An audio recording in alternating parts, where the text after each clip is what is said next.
Hello.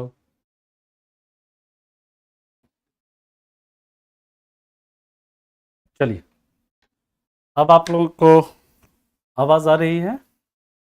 ठीक है। सभी को वेरी गुड मॉर्निंग। हम लोग स्टार्ट करते हैं आज के सेशन को और देखते हैं आज के इम्पोर्टेंट और महत्वपूर्ण कॉन्सेप्ट को, है ना। तो सभी लोग एक बार जुड़ जाएंगे, फिर हम लोग स्टार्ट करते हैं आज के सेशन को। हेलो एवरीवन, रुपेश, सोनू, नीरज, गजेंद्र, बाकी बच्चे भी एक बार जुड़ जाएंगे। हाँ, लिखवाते हैं, वही पॉइंट लिखवाना है अब भी, है ना। कुछ नहीं, बहुत पॉइंट लिखवाएंगे आपको, चिंता मत करिए। जहाँ से बहुत सवाल बनते हैं, ठीक है, अभी लिखवाएंगे। हेलो संजीत, अमित, अजय, नीलेश, सचेंद्र, पूनम, हर्षित, नयन, माही, काजल, शिवानी, विजेता, रोशनी। चलिए, तो हम लोग पहले पॉइंट डिस्कस करते हैं, जो जो पॉइंट हम लोगों को लिखना है। सबसे पहला लिख लीजिएगा, टोटल नंबर ऑफ एलिमेंट जो है वर्तमान में, आप लोग साथ साथ बताते चलेंगे। टोटल नंबर ऑफ एलिमेंट, कुल तत्वों की संख्या,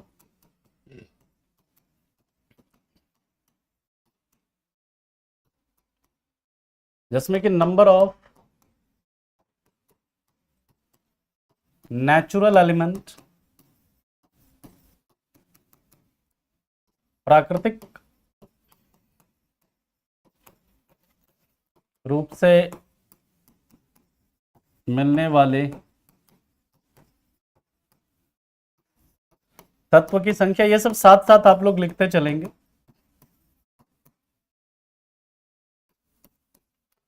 तीसरा, सबसे हल्का तत्व यानी लाइटेस्ट एलिमेंट, सबसे भारी तत्व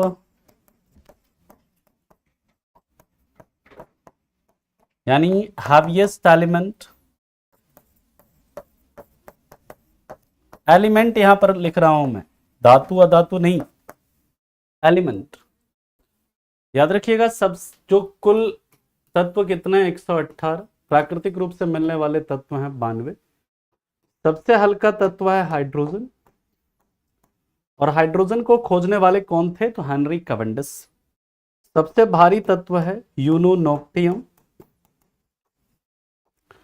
ये 118th 118वां तत्व है, 118th एलिमेंट है ये, 118वां तत्व है यूनोनोक्टियम। ठीक है, फटाफट इससे लिखिए। देखिए, कई बुक में ना आपको मिलेगा 94 नेचुरली अकरिंग एलिमेंट, लेकिन याद रखना 92, है ना। चलिए, फटाफट इसे लिखिए, फिर चलते हैं इसके आगे।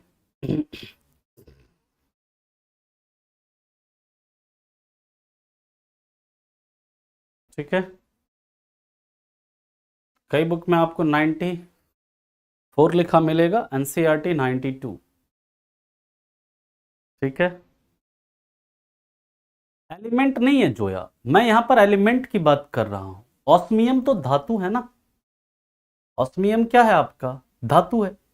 ओके, सबसे भारी धातु अगर पूछे तो फिर आपका क्या हो जाएगा, ऑस्मियम हो जाएगा। सबसे हल्की धातु लिथियम हो जाएगी, है ना। याद रखिएगा, प्राकृतिक रूप से मिलने वाला सबसे भारी तत्व, प्राकृतिक रूप से मिलने वाला सबसे भारी तत्व यूरेनियम। यू से डिनोट करते हैं, एटॉमिक नंबर है इसका 92, और यूरेनियम का जो अयस्क है उसका नाम है पिच ब्लेंड। याद रखिएगा, पहला मानव निर्मित तत्व, बहुत इंपॉर्टेंट है ये भी, पहला मानव निर्मित तत्व या फर्स्ट मैन मेड एलिमेंट, ये याद रखिएगा, काफी इंपॉर्टेंट है, टेक्नीटियम बोलते हैं उसको, टेक्नीटियम। और इसे डिनोट करते हैं कैसे, टी और सी, और इसका एटॉमिक नंबर है याद रखिएगा 43। इसके बाद याद रखना यूनिवर्स में सबसे ज्यादा मात्रा में मिलने वाला तत्व, यूनिवर्स में सबसे ज्यादा मात्रा में मिलने वाला तत्व जो कि हमारे ब्रह्मांड में सबसे ज्यादा मात्रा में मिलता है, वो कौन है, हाइड्रोजन। ठीक है, कौन है, हाइड्रोजन। ये सारा पॉइंट आप लोग लिखेंगे, है ना। इसके बाद याद रखेंगे हमारे एटमॉस्फेयर में, यानी हमारे वायुमंडल में, हमारे एटमॉस्फेयर में, हमारे एटमॉस्फेयर में सबसे ज्यादा मात्रा में मिलने वाला तत्व, हमारे एटमॉस्फेयर में सबसे ज्यादा मात्रा में मिलने वाला तत्व नाइट्रोजन। आपको पता है नाइट्रोजन का एटॉमिक नंबर कितना होता है, 7, और नाइट्रोजन को खोजा किसने, डैनियल रदरफोर्ड ने, है ना। ठीक है, डैनियल रदरफोर्ड ने। फटाफट से लिखिए, फिर चलते हैं इसके आगे। लिखवा देंगे कमलेश, जब उपधातु पढ़ेंगे ना बाबू तो वहां पर लिखवा देंगे उपधातु के बारे में। अभी उपधातु खत्म थोड़े ना, मतलब अभी हम तो बस बेसिक बेसिक पढ़े हैं सब हम लोग। ठीक है, और एटमॉस्फेयर में कितना प्रतिशत होता है नाइट्रोजन, तो लिख लीजिएगा, एटमॉस्फेयर में नाइट्रोजन होता है 78.08% होता है, 78.08% होता है नाइट्रोजन, लिख लीजिएगा 78.08% होता है। ठीक है, क्या आया था क्वेश्चन शेखर। चलिए नेक्स्ट पॉइंट पर चला, यहां तक लिख लिया। लाइट इज मैटर और not, yes light is not a matter, light is a form of energy, light is a form of energy. प्रकाश जो है वो क्या है, ऊर्जा का एक रूप है। ठीक है, not a matter. Clear. Atmosphere को हिंदी में बोलते हैं वायुमंडल। और बड़ा लिखा जी, इतना बड़ा बड़ा लिख रहे हैं रोशन, फिर भी कह रहे हैं और बड़ा लिखिए। अब क्या एक स्लाइड पे एक पॉइंट लिखें, तुमको समझ में नहीं आ रहा, जाकर के पुराना लेक्चर देखो सपना, है ना, सपने से बाहर आओ थोड़ा। इसमें कुछ समझने वाला बात ही नहीं है, इसमें तो सब पॉइंट मतलब है, याद रखना है इसको। इसमें क्या समझना है, हाइड्रोजन का एटॉमिक नंबर 1 होता है, 1। इसको हिंदी में नाइट्रोजन को भाई नाइट्रोजन ही कहेंगे, टेक्नीटियम को टेक्नीटियम ही कहेंगे, हाइड्रोजन को हाइड्रोजन ही कहेंगे। इतना हिंदी में खुद लिखने नहीं आ रहा है तुम लोगों को। हाइड्रोजन को खोजा हेनरी कैवेंडिश ने, किसने खोजा, हेनरी कैवेंडिश ने। ठीक है, चलिए नाइट्रोजन को खोजा डैनियल रदरफोर्ड ने, डैनियल रदरफोर्ड ने। यूरेनियम का एटॉमिक नंबर लिख लेना 92, हाइड्रोजन का एटॉमिक नंबर लिख लो 1, है ना। हाइड्रोजन को हेनरी कैवेंडिश ने खोजा, नाइट्रोजन को डैनियल रदरफोर्ड ने खोजा।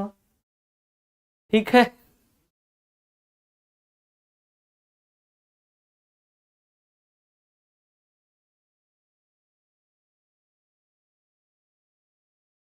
ठीक है,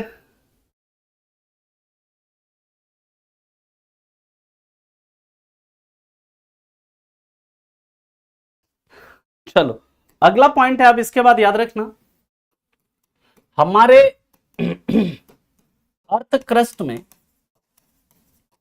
अर्थ क्रस्ट या जिसको कहते हैं भूपर पट्टी, भूपर पट्टी में सबसे ज्यादा मात्रा में,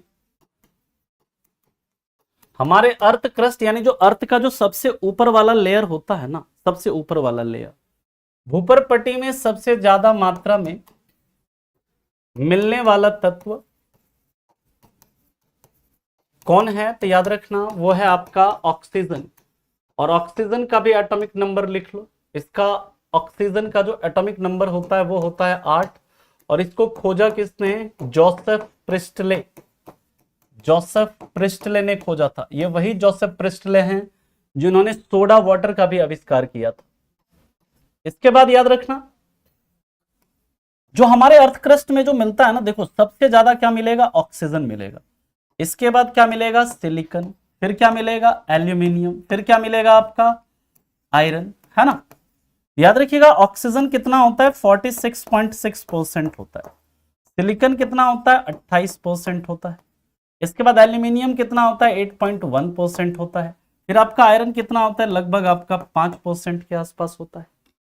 ठीक है, क्लियर। फटाफट इसे लिखिए, इसके बाद आगे चलते हैं।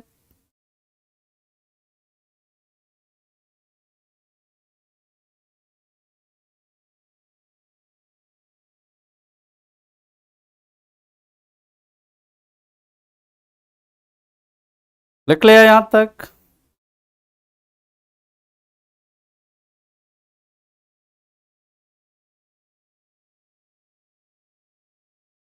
Can I move? पूछ लीजिएगा सत्यम जी, जो भी सवाल है पूछ लीजिएगा। ठीक है, चलो इसके बाद याद रखिएगा हमारे अर्थ क्रस्ट में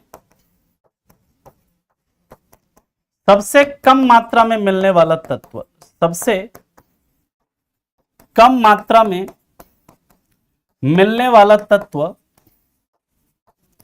हमारे अर्थ क्रस्ट में सबसे कम मात्रा में मिलने वाला तत्व वो कौन है, एस्टेटीन। कौन है, एस्टेटीन, है ना, एस्टेटीन है, एस्टेटीन। इसको ऐसे एटी, एस्टेटीन, और इसका एटॉमिक नंबर कितना है, इसका एटॉमिक नंबर है 85।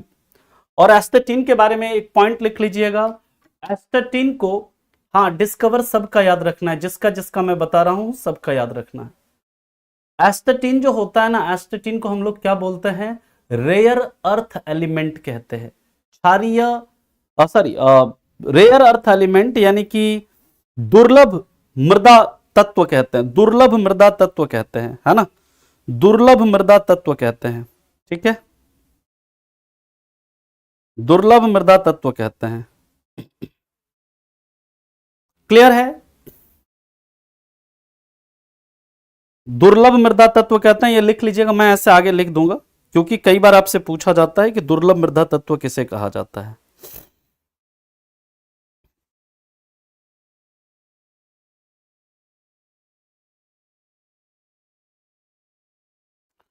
आगे चला हम लोग,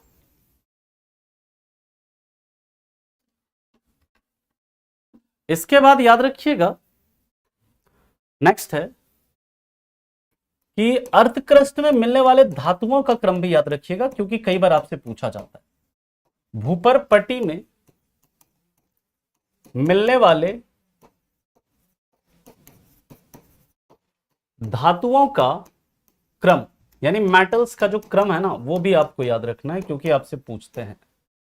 तो सबसे ज्यादा होगा एल्यूमिनियम, फिर होगा याद रखिएगा आयरन, फिर होगा आपका कैल्शियम, और फिर होगा आपका सोडियम। एल्यूमिनियम कितना है, 8.1% है, आयरन कितना है, 5% है, कैल्शियम 3.5% है, और सोडियम कितना है, 3% है। इसके बाद याद रखिएगा हमारे बॉडी में,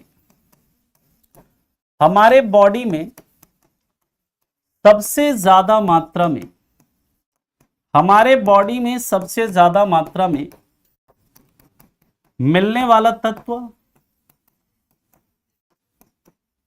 वो कौन सा है, तो वो है याद रखिएगा ऑक्सीजन।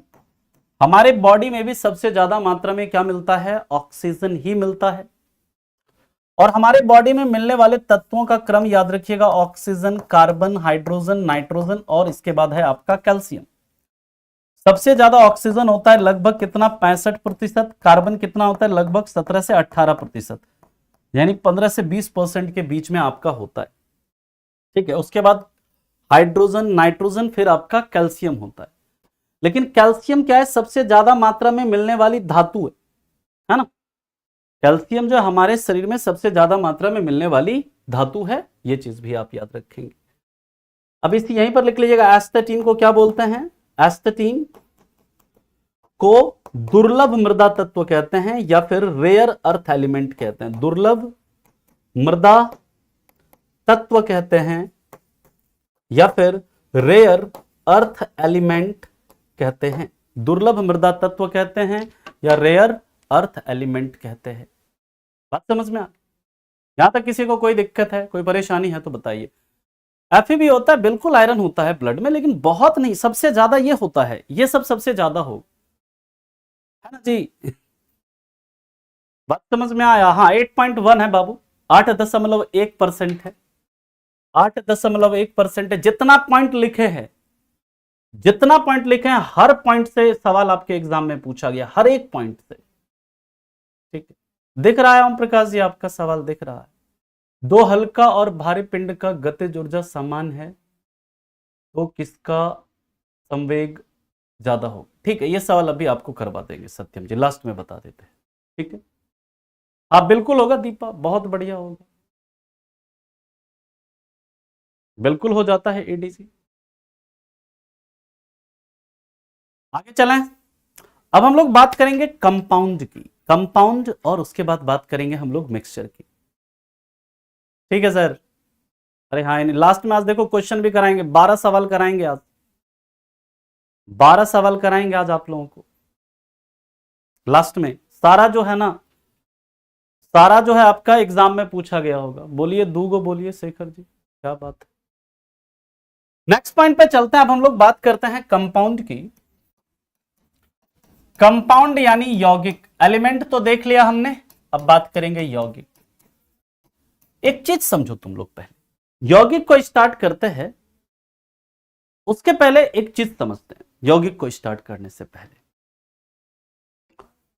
हम लोगों ने देखा एटम, देखो ये एटम है, हाइड्रोजन हो गया, ऑक्सीजन हो गया, कार्बन हो गया, नाइट्रोजन हो गया, है ना, ये सब क्या है, ब्रोमीन हो गया, कैल्शियम, ये सब क्या है, एटम है।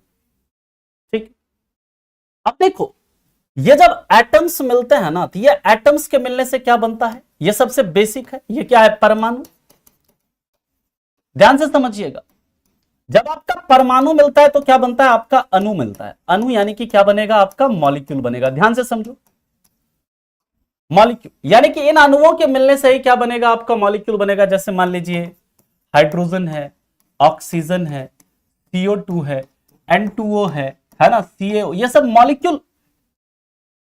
लेकिन अब देखिए, आप कहेंगे सर यहां तो देखिए आपने इसमें हाइड्रोजन लिखा है, यहां पर ऑक्सीजन, यहां पर कार्बन डाइऑक्साइड लिख दिया, यहां पर H2O भी लिख सकते हैं, यह भी मॉलिक्यूल है। ध्यान से मेरी बात को समझिएगा, यानी कि जो मॉलिक्यूल बनता है वो कैसे बनता है, एटम्स के मिलने से बनेगा। अब अगर देखिए, अगर किसी में क्या है, सेम टाइप ऑफ एटम है, किसी मॉलिक्यूल में अगर एक ही प्रकार के एटम है, ध्यान से समझिएगा, अगर कोई मॉलिक्यूल है उसमें सेम टाइप के एटम यानी कि पूरा का पूरा एक ही प्रकार का एटम है, तो उसी को हम लोग क्या बोल दे रहे हैं, उसी को हम लोग बोल दे रहे हैं एलिमेंट। यानी कि यहां पर ये जो हाइड्रोजन, ऑक्सीजन और नाइट्रोजन इस तरह से अगर है, उसे हम लोग क्या बोलते हैं, उसे हम लोग एलिमेंट कह देंगे। अगर कोई भी मॉलिक्यूल एक ही प्रकार के परमाणुओं से निर्मित है। बात समझ में आया क्या? एटम, एटम से मिलकर क्या बना, अणु बना। अब अणु जो होता है उसमें सेम टाइप के भी एटम हो सकते हैं, अलग अलग प्रकार के भी एटम हो सकते हैं। अगर कोई अणु है उसमें एक के प्रकार का एटम है तो उसको क्या बोल देते हैं, उसको एलिमेंट कह देते हैं, तत्व कह देते हैं। लेकिन अगर डिफरेंट टाइप ऑफ एटम है, यानी अलग अलग प्रकार के एटम हैं, डिफरेंट टाइप ऑफ एटम हैं, किसी भी अगर उसमें अलग प्रकार के अणु हैं, सॉरी अलग प्रकार के अगर क्या हैं, परमाणु हैं, अलग अलग प्रकार के परमाणु हैं, तो उसे एलिमेंट कहेंगे क्या, नहीं, उसे क्या कहेंगे हम लोग, उसे कह देंगे कंपाउंड। क्या कह देंगे उसको, यौगिक कह देंगे। क्या बोल देंगे, यौगिक कह देंगे। अरे बात समझ में आया जी, हाँ या नहीं बोलो। यानी NaCl एलिमेंट नहीं होगा। अगर यहां पर अब देखिए, अगर आपसे मैं पूछूं इसमें कौन सा एलिमेंट है, तो ये और ये क्या हो जाएगा, एलिमेंट हो जाएगा, बाकी ये सब क्या हो जाएगा, कंपाउंड हो जाएगा। अरे हाँ या नहीं? यहां पर ये जो हाइड्रोजन है, ऑक्सीजन है, या फिर मान लीजिए यहां पर हम क्लोरीन लिख दिए, यहां पर मान लीजिए नाइट्रोजन लिख दिए, यहां पर मान लीजिए ऐसे गोल्ड लिख दिए, ये सब क्या है, ये सब आपका क्या होगा, ये सब आपका एलिमेंट होगा। लेकिन इधर वाला क्या है, सिंपल आपको देखना है, सिंपल आपको देखना है अगर किसी में एक के प्रकार का परमाणु होगा, एक के तरह का एटम होगा, तो उसको क्या बोल दोगे? एलिमेंट बोल दोगे। अगर दो प्रकार का एटम है, दो या दो से अधिक प्रकार का एटम है, तो उसे क्या बोलेंगे? उसे हम लोग बोलेंगे कंपाउंड। ये बेसिक सी बात है, सबको दिमाग में चला ये बात? सबको गया ये बात दिमाग में? हाँ नहीं बोलो, ठीक है। एटम देखो क्या है? परमाणु, परमाणु से मिलकर बना अणु। अब अणु में अगर एक ही प्रकार का एटम होगा तो वो क्या होगा? तत्व होगा। अगर अलग अलग प्रकार का एटम होगा तो वो क्या होगा? कंपाउंड होगा। ठीक है जी, चलिए अब आता है कंपाउंड। यानी कि देखो कंपाउंड जो होता है ना बाबू, जब दो या दो से ज्यादा, जब दो या दो से ज्यादा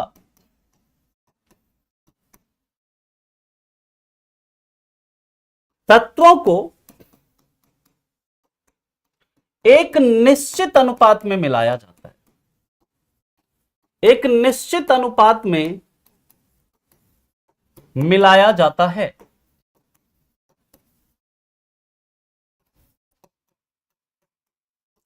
तो क्या बनता है? आपका कंपाउंड बनता है। एक एक पॉइंट को याद रखिएगा, क्योंकि सवाल कैसे बनता है अभी हम बात करेंगे आगे। यानी कि जब दो या दो से ज्यादा तत्वों को एक डेफिनेट प्रोपोर्शन में मिलाएंगे, एक यहां पर अनुपात निश्चित होना चाहिए, तब जाकर के आपका क्या बनेगा? कंपाउंड बनेगा। ठीक है, याद रखिएगा। हम लोग जब बात करते हैं यहां पर, जैसे मान लीजिए हाइड्रोजन है और ये ऑक्सीजन है, हाइड्रोजन है और ये क्या है? ऑक्सीजन है। ठीक है, अब हाइड्रोजन और ऑक्सीजन को क्या करते हैं हम लोग? मान लीजिए ऐसे 2:1 में मिला दी, ये बन गया H2। कार्बन और ऑक्सीजन है, इसको 1:2 में मिला दिए, क्या बन गया? ये कार्बन डाइऑक्साइड।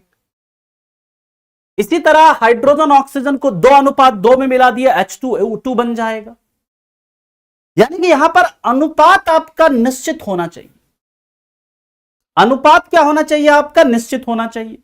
यानी कि जब दो या दो से ज्यादा तत्वों को एक निश्चित अनुपात में मिलाएंगे तो जाकर के क्या बनेगा? आपका कंपाउंड बनेगा।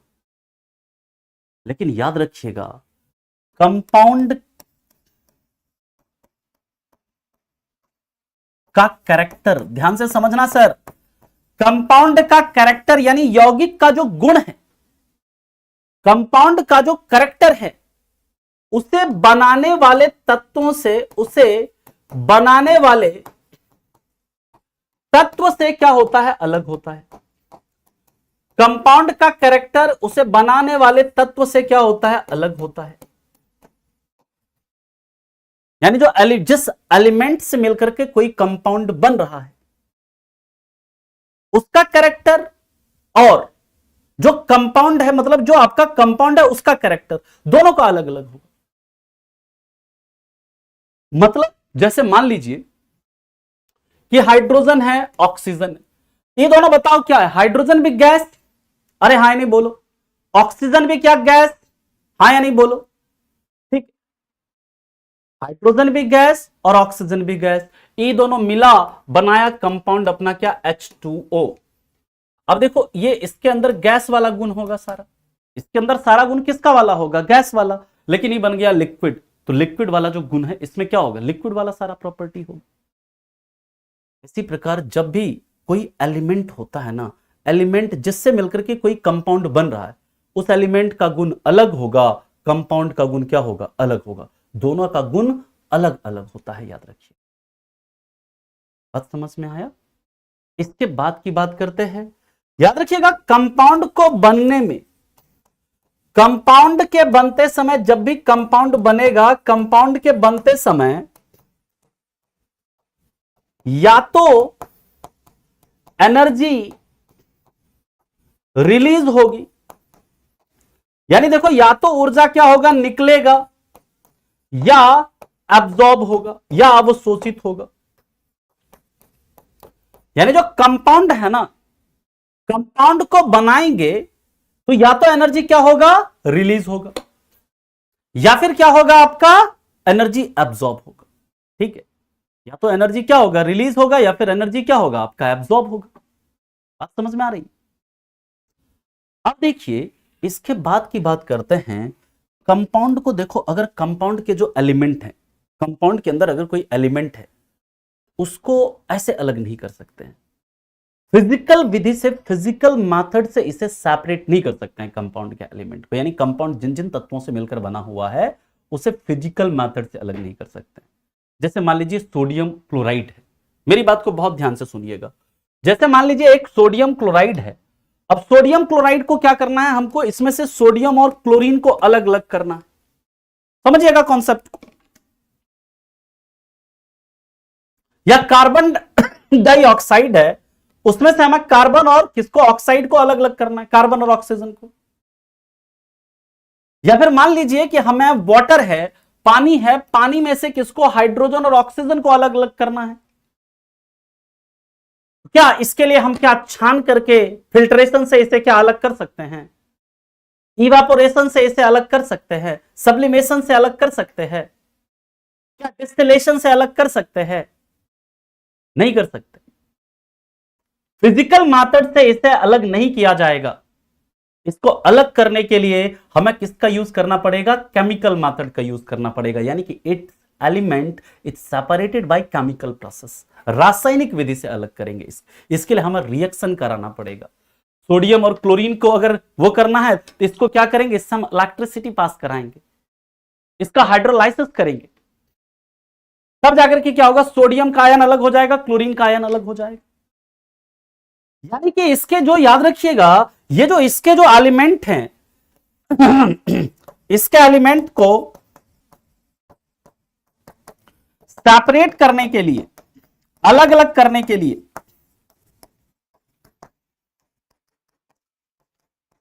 केमिकल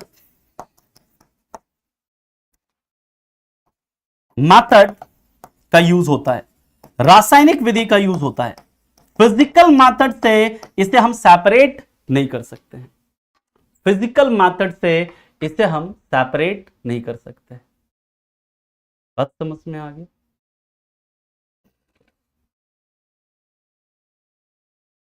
ठीक है।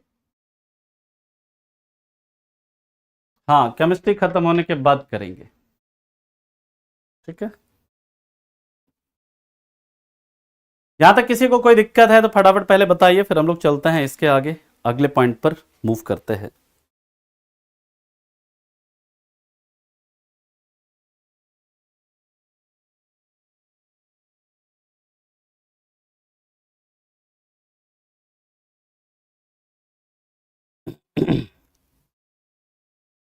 आगे चलें।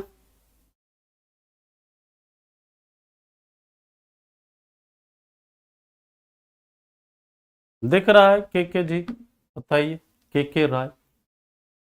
अभी तो स्टार्ट ही हुआ है बाबू, पहला चैप्टर दूसरा चैप्टर ही चल रहा है, तुमको खत्म भी करना है, पढ़ लो, है ना। काहे तुम लोग मतलब कब खत्म होगा कब नहीं होगा ये कर रहे हो, है ना।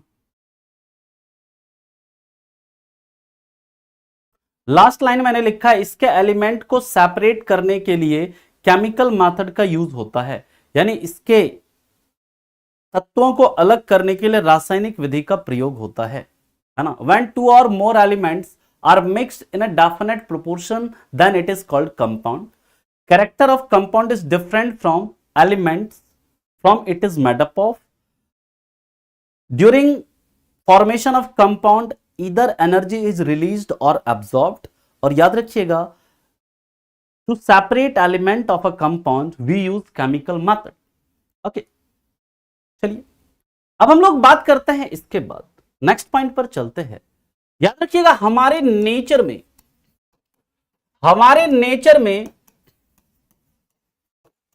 सबसे ज्यादा कंपाउंड किसके हैं, सबसे ज्यादा कंपाउंड हमारे नेचर में सबसे ज्यादा कंपाउंड किसका है, सबसे ज्यादा कंपाउंड कार्बन के हैं। किसके हैं, कार्बन के हैं। यानी आप अगर आसपास कुछ भी चीज यूज कर रहे हैं ना, उसमें क्या होता है, आपका कार्बन होता है। जैसे मान लीजिए ये टी शर्ट पहन रखा है, इसमें कार्बन, वॉच पहन रखा है, इसमें कार्बन है, पेन है, इसमें भी कार्बन है ना। आप मोबाइल में कुछ देख रहे हैं, उसमें भी कार्बन है। यानी कि हमारे नेचर में सबसे ज्यादा जो कंपाउंड है वो क्या होता है, सबसे ज्यादा कंपाउंड किसका है, कार्बन का। कितना है, याद रखिएगा, लगभग 5 लाख। कितना यौगिक है इसका? लगभग 5 लाख यौगिक है कार्बन का हमारे नेचर में। ठीक है, क्लियर है पॉइंट? अब देखिए इसके बाद की बात करते हैं, इसका एग्जाम्पल लिख लीजिएगा कुछ। जैसे सबसे पहला एग्जाम्पल आपका मीथेन है, इसमें कार्बन और हाइड्रोजन जो है ये किस अनुपात में है? 1:2 में है, सॉरी 1:4 में है। इसी तरह दूसरा कार्बन डाइऑक्साइड, यहां पर याद रखिएगा निश्चित अनुपात में होना जरूरी है, 1:2 में है। तीसरा H2O है, यहां पर आपका क्या हाइड्रोजन और ऑक्सीजन है, 2:1 में है। इसी तरह चौथा आप और भी ले लीजिए, जैसे मान लीजिए C6H12O6, ये क्या है? ग्लूकोज है। ये क्या है आपका? ग्लूकोज है। यहां पर क्या है? कार्बन, हाइड्रोजन और ऑक्सीजन, इस तीनों का अनुपात क्या है? 1:2:1 है।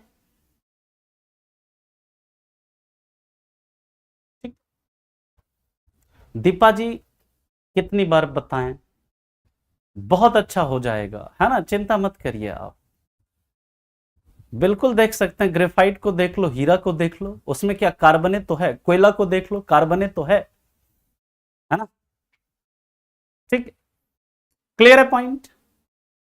बात समझ? कैरेक्टर को बोलेंगे गुण, गुण। ठीक है,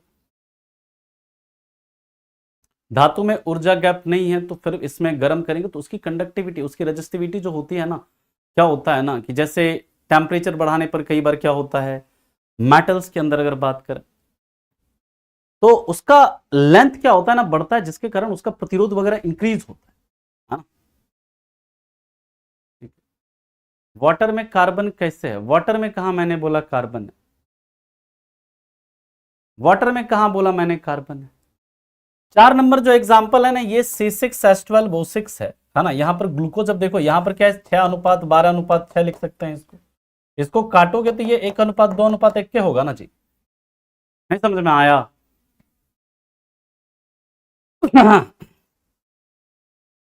अरे कार्बन को पढ़ाएंगे, अभी कार्बन पढ़ा रहा है, अभी बेसिक बता रहे हैं सर। इसका और भी एग्जांपल लिख सकते हैं, 5वां जैसे NaCl है ना? NaCl है, ये भी क्या है आपका? एक कंपाउंड है। यहां पर सोडियम और क्लोराइड 1:1 अनुपात में है। निश्चित रेशियो, यानी कि यहां पर जो अनुपात होगा ना, एक फिक्स प्रोपोर्शन होता है। मतलब ऐसा नहीं कि कैसे भी मिला देंगे तो नहीं बनेगा, है ना? कैसे भी मिलाएंगे तो नहीं बनेगा। उसके लिए उसके साथ क्या होना चाहिए? वो बॉन्ड फॉर्म करना चाहिए, उसके साथ उसका बंध बनना चाहिए।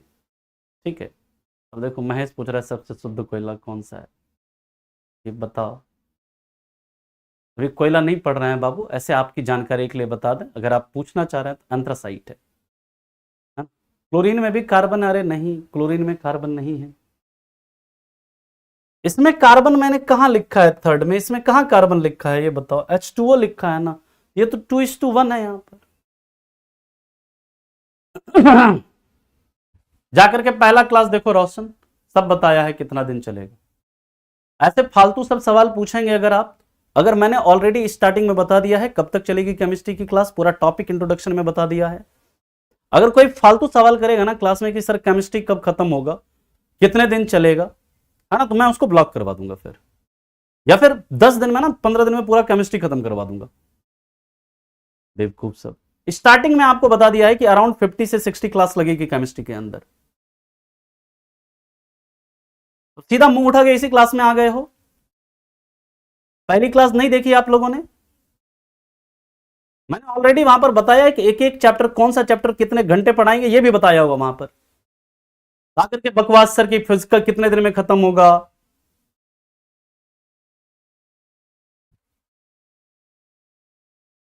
चलिए अब हम लोग बात करते हैं टाइप ऑफ कंपाउंड की, है ना?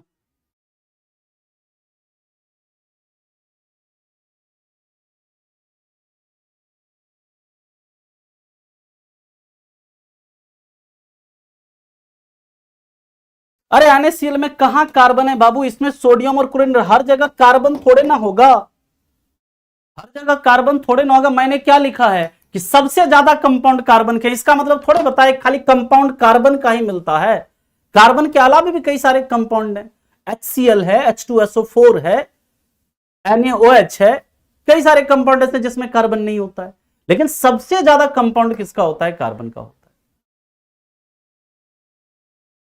आया समझ में? क्लियर है यहां तक? चलिए अब हम लोग बात करते हैं, इसके बाद अगला पॉइंट है type of compound. Type of compound यानी कि यौगिक के प्रकार। यौगिक के प्रकार।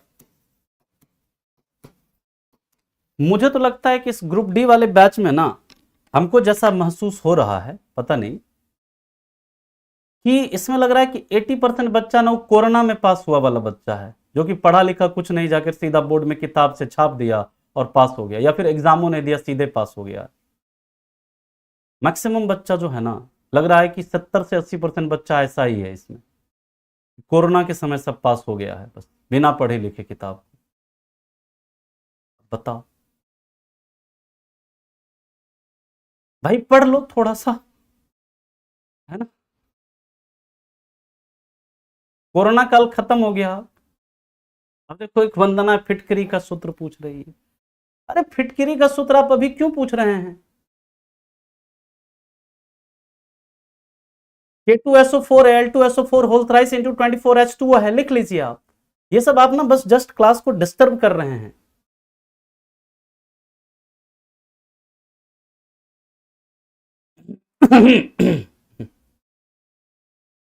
क्यों मना कर दिया था क्या आकाश जी पढ़ने के लिए आपको किसी ने?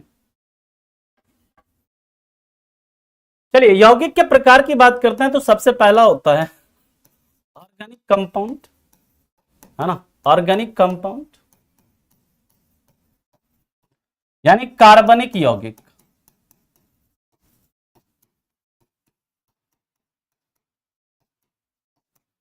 याद रखिएगा ऐसा कंपाउंड जिसमें एक तत्व क्या हो, कम से कम कार्बन। ऐसा कंपाउंड यानी ऐसा यौगिक जिसमें एक तत्व क्या हो, कार्बन। एक तत्व क्या हो, कार्बन। बाकी और क्या है उससे मतलब नहीं है, लेकिन मिनिमम एक तत्व जो है ना वो क्या होना चाहिए, यहां पर कार्बन होना चाहिए।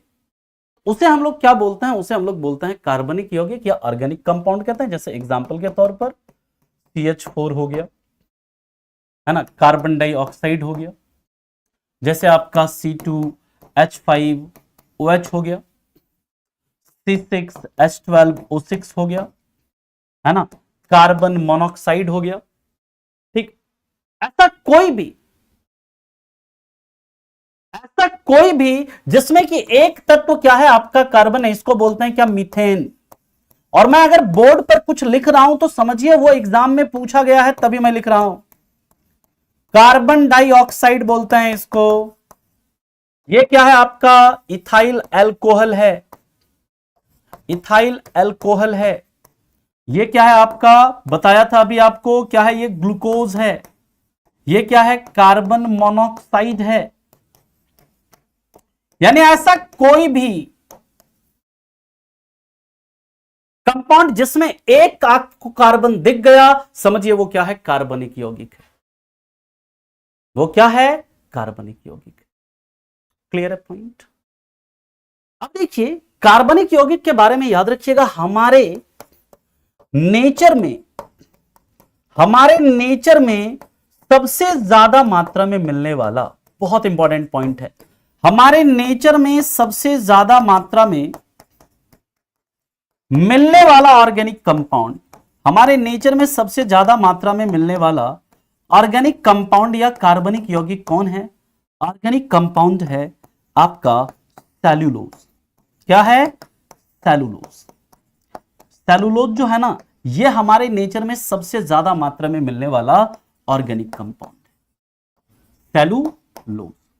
आप लोगों ने पढ़ा होगा जो प्लांट सेल होता है, प्लांट सेल, पादप कोशिका, उसका आपने पढ़ा होगा जो आपका सेल वॉल होता है वो किससे बना होता है, वो बना होता है आपका सेलुलोज से। उसकी जो कोशिका भित्ति बनी होती है वो किससे, सेलुलोज से बनी होती है। यानी कि हमारे नेचर में सबसे ज्यादा मात्रा में मिलने वाला ऑर्गेनिक कंपाउंड है सेलुलोज।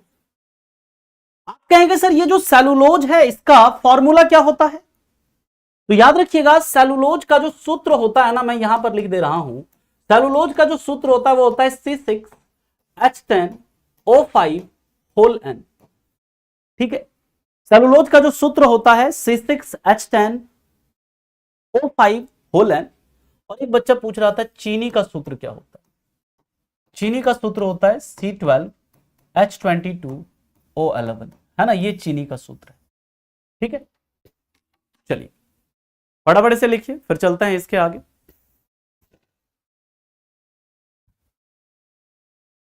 फटाफट से लिखिए, फिर चलते हैं इसके आगे। हाँ, ये एक प्रकार का कार्बोहाइड्रेट है, और कैसा, पॉलीसैकेराइड कार्बोहाइड्रेट सेलुलोज। पहले आप इसे लिखो, फिर इसके आगे चलते हैं।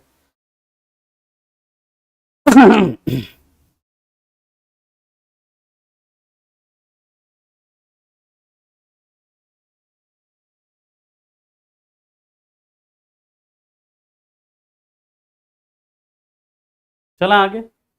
चीनी भी उदाहरण, कार्बनिक यौगिक का उदाहरण चीनी भी है, बिल्कुल, है ना। जहां पर देखो मैंने क्या बोला, जहां कार्बन है वो कार्बनिक यौगिक है, सिंपल। जहां पर भी कार्बन दिखे वो कार्बनिक यौगिक है। That's it.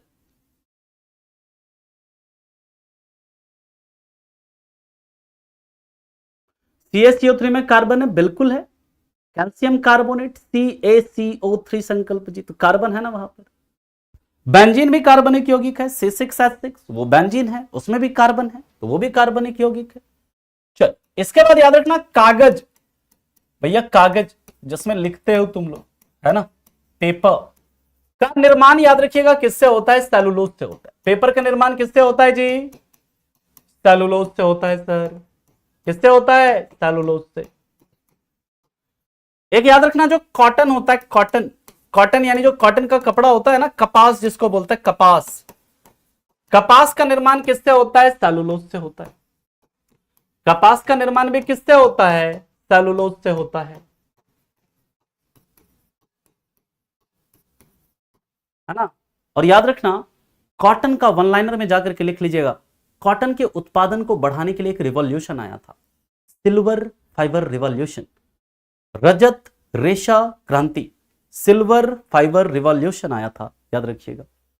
इसके बाद याद रखेंगे, रेयॉन होता है एक, रेयॉन, रेयॉन का निर्माण सेलुलोज से होता है। रेयॉन क्या होता है, जैसे सिल्क होता है ना, एक तो नेचुरल सिल्क होता है, एक कृत्रिम सिल्क होता है। जो सस्ता वाला सिल्क का कपड़ा आता है ना, सस्ता वाला सिल्क,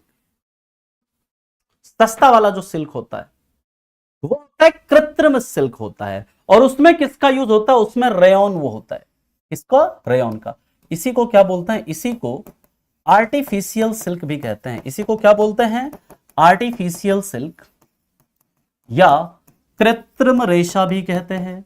और रेशम का उत्पादन क्या कहलाता है जी, रेशम का उत्पादन क्या कहलाता है, बताइए आप लोग, रेशम का उत्पादन क्या कहलाता है।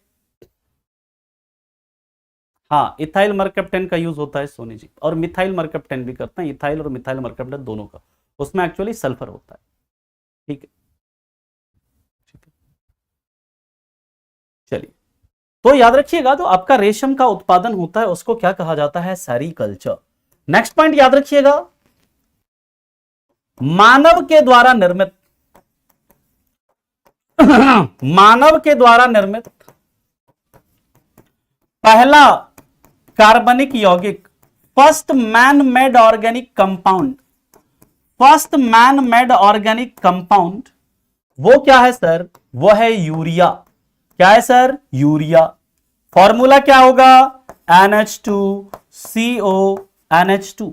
मनुष्य के द्वारा निर्मित पहला कार्बनिक यौगिक है क्या, यूरिया। ठीक है, NH2CO NH2। और याद रखिएगा, यूरिया का निर्माण, NH2CO NH2 यानी यूरिया का निर्माण सबसे पहले किसने, फ्रेडरिक वॉलर ने। किसने, फ्रेडरिक वॉलर ने। फ्रेडरिक वॉलर ने 1828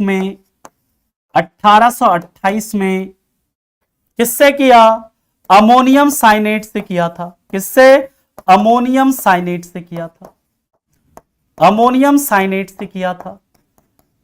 ठीक है, तो यहां से आपका कितना सवाल बनेगा? 3 सवाल बनेगा इस लाइन से। पहला कि सबसे पहले यूरिया का निर्माण किसने किया? Frederick Waller. कब किया? 1828 में। किससे किया? अमोनियम साइनेट से किया। इस चीज को याद रखें। बिल्कुल, हमारे शरीर में भी यूरिया होता है। और मेरा सवाल आप लोगों से है, आप लोग ये बताइए कि हमारे शरीर के अंदर जो यूरिया का सिंथेसिस होता है, यूरिया का निर्माण होता है, वो कहां पर होता है? ये आप लोग बताएं। फटाफट से लिखिए, फिर चलते हैं इसके आगे।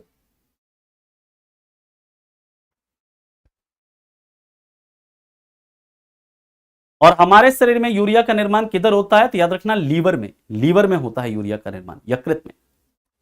ठीक है, तो अब इसके आगे और भी कई सारे कंपाउंड में अभी और कई पॉइंट लिखाएंगे आपको, लेकिन आज हमें अब सवाल करना है, तो हम लोग अब सवाल की तरफ मूव करते हैं, है ना, क्योंकि 12 सवाल हैं, देखते हैं, क्योंकि फिर 12:30 से ना मेरी यूट्यूब पर भी क्लास होती है। और देखिए, कोई यूट्यूब पे अगर किसी को क्वेश्चन करना है ना, तो उसमें भी अच्छे क्वेश्चंस होते हैं आपके एग्जाम के लेवल में, मतलब हेल्प करेंगे वो क्वेश्चंस भी।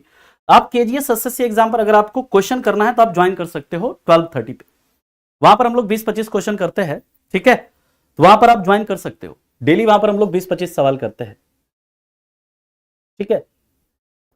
आप लोग देखिए, केमिस्ट्री के कंटेंट को लेकर के आप चिंता मत करिए, मैं आपको क्लास के अंदर ही रेलवे के सभी एग्जाम में पूछे गए सवाल करवाऊंगा, टेंशन मत लीजिए आप लोग, बट क्लास को डिस्टर्ब मत करिए।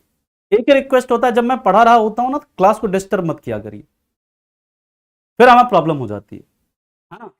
और क्लास में कोई बकवास मत किया करिए, अगर बकवास करेंगे तो फिर कंटेंट मैं स्किप कर दूंगा, ठीक है ना। फिर जैसा कंटेंट आपको चाहिए वैसा कंटेंट आपको पता भी नहीं चलेगा, मैं गायब कर दूंगा कंटेंट। आपको लगेगा सर बहुत अच्छा पढ़ा रहे हैं, लेकिन आपको पता ही नहीं होगा कि मैंने कंटेंट में कटौती कर दी। वो हमारे ऊपर है ना, मैं आपको कितना अच्छा कंटेंट दूं, वो डिपेंड करता है कि आप हमें कितना सपोर्ट कर रहे हैं, ठीक है। आप हमें कितना सपोर्ट करेंगे उस पर डिपेंड करेगा कि आपको कितना अच्छा कंटेंट मिलेगा। बदमाशी करोगे कंटेंट कट जाएगा। चलो, पहला क्वेश्चन है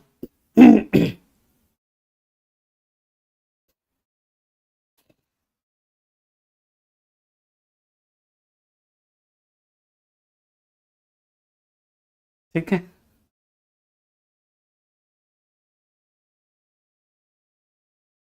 चलो पहला क्वेश्चन है, सारा रेलवे क्वेश्चन क्लास में करवाएंगे, चिंता मत करो। कह रहा डिफ्यूजन की प्रक्रिया गर्म करने पर विसरण की प्रक्रिया पर डिफ्यूजन का क्या प्रभाव पड़ता है? विसरण पर क्या प्रभाव पड़ेगा? गर्म करेंगे तो विसरण क्या हो जाएगा? तेज हो जाएगा, है ना। चलिए नेक्स्ट क्वेश्चन है, ये सब पूछा हुआ, सारा क्वेश्चन पूछा हुआ है, पीवाईक्यू है सारा। अगला क्वेश्चन करो कह रहा है निम्नलिखित में से कौन सा पदार्थ के कणों का अभिलाक्षणिक गुण नहीं है, यानी not a characteristic property of a particular matter. इनके बीच रिक्त स्थान होता है, ये एक दूसरे को आकर्षित करते हैं, ये आकार में बहुत बड़े होते हैं। अरे भैया, आकार में बहुत बड़ा होता है क्या है? बहुत छोटा होता है ना जी। डिफ्यूजन का मतलब होता है किसी चीज का फैलना, है ना, फैलना, है ना अजीत, फैलना, उसी को हम लोग क्या बोलते हैं? डिफ्यूजन, ठीक है। चलो अगला क्वेश्चन देखते हैं। कह रहा है निम्नलिखित में से किसने परमाणु के नाभिक की खोज की? ये सब देखो, जनरली जो हम क्लास में बोलते रहते हैं ना, वन लाइनर के फॉर्म में बोलते रहते हैं, आपको वहां से बहुत सवाल बनता है। जनरली नहीं, आपको बोलते रहते हैं बीच बीच में 2-4-5 टर्म बोलते रहते हैं, ये इसने किया, ये इसने किया, इससे बहुत तेज सवाल बनता है, आपको देखने को मिलेगा अभी। ये रदरफोर्ड ने किया था, है ना, और ये रदरफोर्ड को क्या बोलता है? Father of nuclear physics. Ernest Rutherford इनका पूरा नाम है। इनको क्या बोलता है? फादर ऑफ न्यूक्लियर फिजिक्स कहते हैं। क्या बोलते हैं? Father of nuclear physics. Chadwick ने क्या किया? चैडविक ने न्यूट्रॉन को खोजा। थॉमसन ने किसको खोजा? इलेक्ट्रॉन को खोजा। बोर ने अपना, मतलब सबसे पहले परमाणु की स्थिरता की बात करी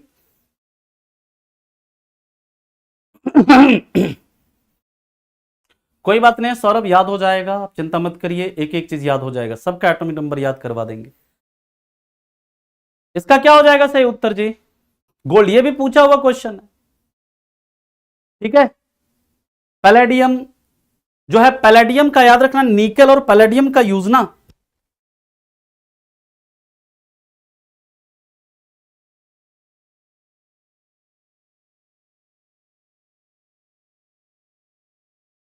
याद रखिएगा, जो गोल्ड है, गोल्ड का एटॉमिक नंबर कितना है? 79। प्लैटिनम का 78 है, और प्लैटिनम को क्या व्हाइट गोल्ड भी कहते हैं। सिल्वर इलेक्ट्रिसिटी और हीट दोनों का बेस्ट कंडक्टर है, एटॉमिक नंबर इसका 47 है। और याद रखिएगा ये जो पैलेडियम है ना, निकल और पैलेडियम, इस दोनों का यूज करता है कैटलिस्ट के रूप में। कहां पर? हाइड्रोजनेशन में। कहां पर करते हैं? जो आपका वेजिटेबल ऑयल का जो हाइड्रोजनेशन होता है ना उसमें।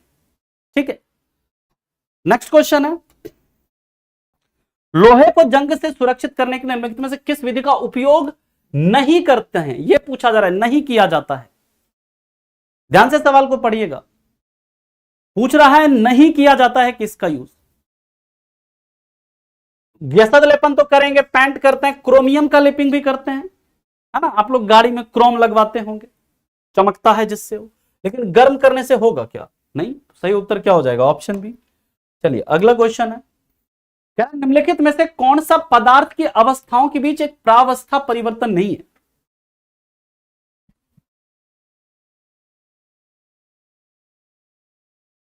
कह रहा है कौन सा जो परिवर्तन है वह पदार्थ की अवस्थाओं के बीच का परिवर्तन नहीं है। और ये सारा रेलवे का क्वेश्चन है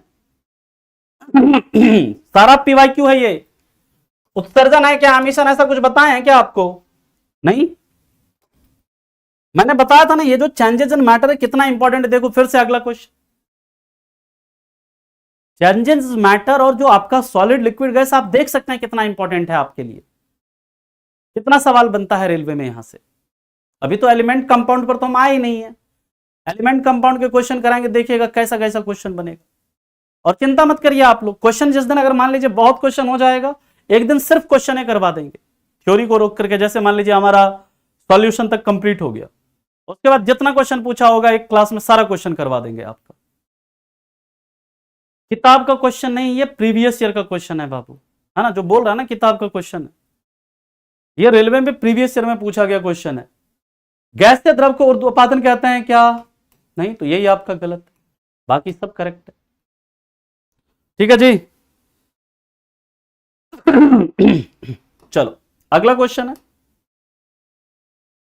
पढ़िए इस सवाल को, पढ़िए इस सवाल को फटाफट।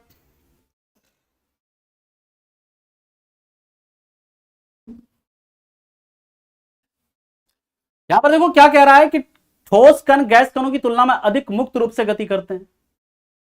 प्राथमिक अंतर क्या है? ये तो गलत है ना। ठोस कण गैस कणों की तुलना में अधिक निकटता से संकुलित होते हैं। ठोस कण गैस कणों की तुलना में अधिक निकटता से संकुलित होते हैं, बराबर है ना। यही सही है, हमारा बी ही सही है। ठोस कणों में गैस कणों की तुलना में अधिक ऊर्जा होती है, सबसे ऊर्जा किसमें होगी? गैस में। ठोस कण गैस कणों की तुलना में विभिन्न तत्वों से बने, गलत है ये। सही उत्तर क्या हो जाएगा? Option B. चलिए नेक्स्ट क्वेश्चन है, पढ़िए। क्या द्रवों का आयतन जो निश्चित होता है, आयतन तो निश्चित होता है लेकिन आकार निश्चित नहीं होता। ठोस पदार्थों की अपेक्षा द्रवों में विसरण की दर अधिक होती है। सारा क्वेश्चन कर रहे हो कि नहीं कर रहे हो? तो जिसको केमिस्ट्री भारी लग रहा था, बताओ केमिस्ट्री भारी है क्या? आप झूठे परेशान होते हैं केमिस्ट्री भारी है। सही है, ये भी सही है, यानी कथन 1 और 2 दोनों सही है, दोनों सही है। चलो अगला क्वेश्चन देखो, कह रहा थॉमसन के परमाणु मॉडल के अनुसार एक परमाणु की तुलना निम्नलिखित में से किस फल से की गई है? कितना बार बताए हैं क्लास में?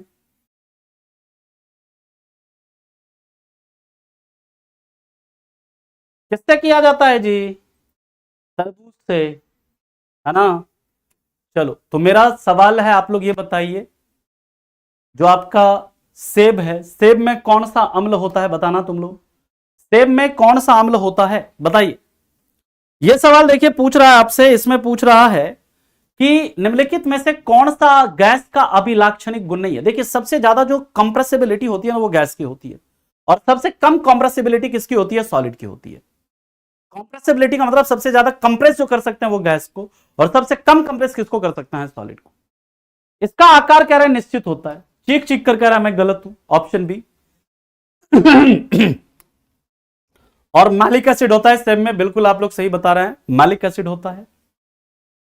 और अगला क्वेश्चन देखो क्या है, जैसे जैसे तापमान बढ़ता है पदार्थ के कणों की गतिज ऊर्जा क्या होती है? तापमान बढ़ाओगे उसके जो पार्टिकल्स हैं वो क्या करेंगे? काफी तेजी से मूव करेंगे, और काफी तेजी से मूव करेंगे तो वेलोसिटी बढ़ेगी। आपको पता है काइनेटिक एनर्जी बराबर क्या होता है, हाफ mv² होता है। वेलोसिटी बढ़ा दोगे, काइनेटिक एनर्जी क्या हो जाएगा उसका, अरे बढ़ जाएगा। सब लोग बताओ कितना क्वेश्चन सही हुआ, 12 में से 10 सही है तभी समझो कि सब चीजें ठीक चल रही है। अगर 10 सही नहीं है जाकर के मेहनत करो, फिर से रिवाइज करो नोट को। मिनिमम अगर 10 सही है फिर ठीक है, 10 से अगर कम है तो जाकर के रिवीजन करो, है ना। बाकी किसी को और क्वेश्चन करना है अभी 2 मिनट के बाद मिलो केजीएस एसएससी एग्जाम चैनल पर, वहां पर साइंस के 25 सवाल करेंगे अभी, ठीक है। चलिए मिलते हैं फिर आपसे कल की क्लास में, तब तक के लिए आप लोगों का धन्यवाद। Thank you so much, bye bye, take care and have a good day.